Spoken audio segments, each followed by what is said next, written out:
And now what do we do with this good gospel truth? Jesus tells us to be his witnesses, to tell others of this good news, to tell your neighbors, to share this with your family, to proclaim it to your friends, and to go to the ends of the earth with this gospel truth. Now, what does that look like? What does it look like to be about the gospel and spread the gospel? And how can you get involved? Well, I've invited one of our very own, a beloved member of our church family, to share how he's answering Jesus' call to share the gospel across the globe. Join me in welcoming Paul Wynn.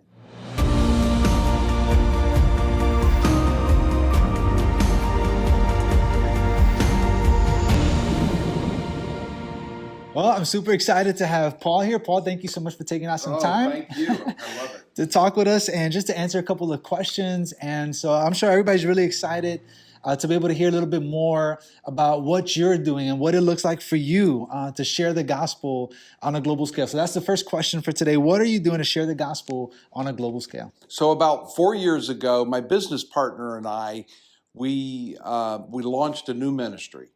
And what we do is we go to unreached people groups. We go alongside ministries who are already working with unreached people groups. And we record a library of 20 Bible stories, starts with creation, ends with Jesus' resurrection, where we use those people group, the indigenous people, as the actors in the stories. And then after they act out the stories, then we record it in their language. We put it on videos. We share it with the mission group that's working with them. We share them with other mission groups that are also working with that people group so that they can see and hear the gospel in a way they can understand. For a lot of them, even if they had the Bible translated in their language, they wouldn't be able to read it because they're oral learners. So they either don't read or they come from a culture that doesn't learn from the written word. And so to be able to see themselves in the stories of the Bible, not somebody from the United States or from the West or wherever, but to see themselves in those stories allows them, I think, to understand that those stories are for them and that's God's message to them. And so we share it with our mission organizations. They share it on phones, on WhatsApp, on YouTube. They have movie nights in the villages where they work. And they share those stories with the people. And one of our mission people said, that when he explains it in a second language, they sort of understand the story. But when they watch the videos and see it in their language and see themselves in those stories, there's a much deeper level of understanding. And they can use that for evangelism to introduce people to Jesus. They can use it for discipleship once they've made a commitment to help them understand the Bible better. And they're using it to start new churches too. That's awesome. So you're going to reach people or certain people groups where they're not necessarily going to read written word, right? That's kind of part of they're oral learners for a couple of those reasons. So that's kind of a unique, and you're going to these remote places, right? To kind of where they are and where they're experiencing this. So this is awesome. Going to record these stories so that they can see the Bible and hear the Bible, though they might not necessarily be able to read the Bible. They can watch it back, and this is so unique. I mean, I don't know many other people that are doing this type of work. What made you want to do missions this way? Like, what made you get into it? So it started with a short-term mission trip. I was at a church, and our group was going to Colombia. And so we went on this trip, and the missionary we were working with, it was really his idea. He was working with kids in a refugee center. He said, and we recorded Zacchaeus and the Good Samaritan with the kids as the actors, and they loved it, of course. And then their parents wanted to watch the videos because their kids were in it. But as we did that with that missionary, it just struck me, this is very reproducible in a lot of different settings around the world. And, among the unreached people groups, 80% of those people are oral learners. So 80% cannot read, even if they had the Bible in their own language, which many of them do not. Yeah. Were there any Is there any connection to your personal affinity or enjoyment of like recording do you have any background in that or anything? Right. So that's I went to school in video production.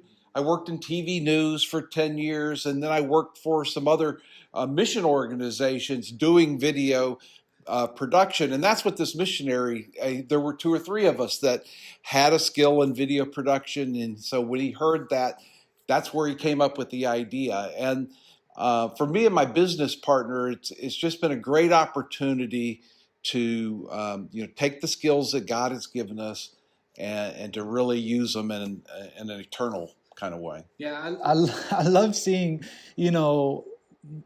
working in a way that God's wired you with the gifting that He's given you, seeing that and utilizing that for His kingdom's sake and His purposes to be on mission. I think that's really cool, to do something that you enjoy and use it that way.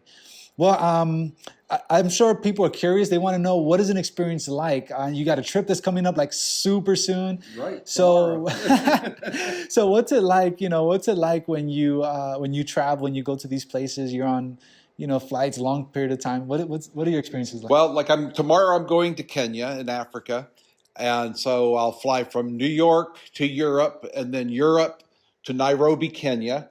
And then I'll take a little flight from Nairobi, Kenya, up into the northern part of Kenya, where our people group are at. And so, just getting there is quite the. And then after we land, then we'll have a few hours drive on not the best of roads, not as good as New York roads. That's hard to believe. That's right. But we'll drive up, and then we'll stay. Usually, we stay in some sort of a guest home that where there's beds and places to stay, and they'll cook your meals for you right there. And then each day we drive out to the villages where we're working, and we'll record the stories. Each day we try to record.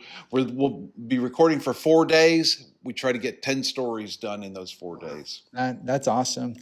I'm sure with that, there's a lot of challenges. Right away, I can think about, for me personally, all that time on an airplane, all that traveling. It's a challenge. I've done trips to Europe. I've been to Spain. It's a 6-7 hour flight, maybe 6 going, 7 coming back, or something like that. And that is tough, man. You're stuck on this plane for a long time. I'm sure food is different. There's cultural differences. I'm sure there's a lot of challenges along the way. Can you describe what some of those challenges might be? Sure. So when we leave, we always ask people to pray for a few things. Number one is traveling mercies, in that, there's so many opportunities at all these changing planes for something to go wrong, to miss a flight or that kind of thing. Also, as you're entering into countries, every country you enter into, you have to deal with the customs agents and all of those sort of things. And so those are, every time we enter a country, it's like, okay, this is a conversation. What's this equipment doing? What are you going to do with this equipment? Those sort of things. And then, while we're there, we're primarily eating the same food that our people group eats. And the most important thing we always pray for is just health, that nothing that we eat, it will take us down while we're... it's not necessarily cheeseburgers. Right, exactly. I'll tell you one thing, I've been gone for 10 or 12 days, all I want is a hamburger. And at the end of the trip, I might be at a nicer area, and I say, I'm going to have a hamburger. And when it's not in the U.S., it's never as good. Yeah. I'm imagining there's a whole bunch of challenges that you come across. But, I think if I know the hearts of our people at all, I think our folks who want to know, what does it look like to get involved, or what are some ways that we as your church family can help you as you go on mission, as you go to these hard places, and as you share the gospel in this unique way? Well, we were in Kenya in July, and the church prayed for the trip while we were gone. And we really, that trip, maybe as much as any trip we've taken, we had a lot of concerns about health and travel and all these sort of things. And that trip was the smoothest trip that we had ever taken. And I totally subscribe that to the fact that people were praying alongside of us. And so that's the number one thing we always ask. And then we have individuals who come alongside and give gifts to support the trips, because we don't charge the mission organization any money for any of the production. We just want to come alongside them and give them this tool that they can use. And so people come alongside and they give to us even on a monthly basis. And when people in our church give, they also are giving to One Message, because Swerve gives a monthly gift, which means so much to me personally, that my church comes alongside and with me. That's awesome, guys. I want to encourage you all to be praying for Paul. He's leaving once again to go on this trip to finish up a few more videos and to present these videos to the people over there. And so make sure that you guys are spending some time intentionally praying for Paul, and let him know you're praying for him. Send him a text and let him know that you're thinking about him and praying for him. But I do want to challenge you guys to help give towards this. I think this is a great cause. And this is part of that point number 3 that we mentioned in the message, that we are sent. And one of the ways that we can go, if you can't go physically, okay, is through our giving.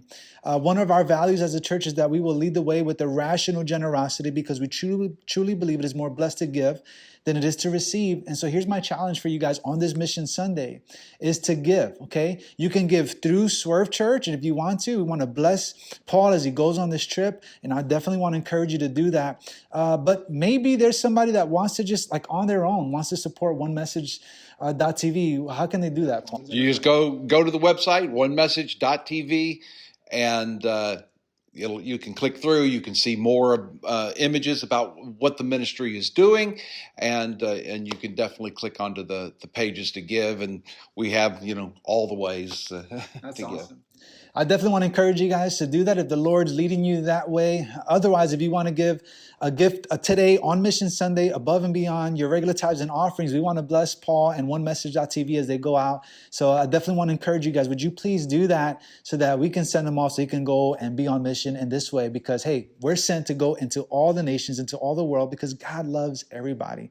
So, Paul, thank you so much for answering God's call and going on this trip. We're praying for you, and can't wait to hear the reports when you come back. See how that goes. Fantastic. Thank you. Thank you, Paul.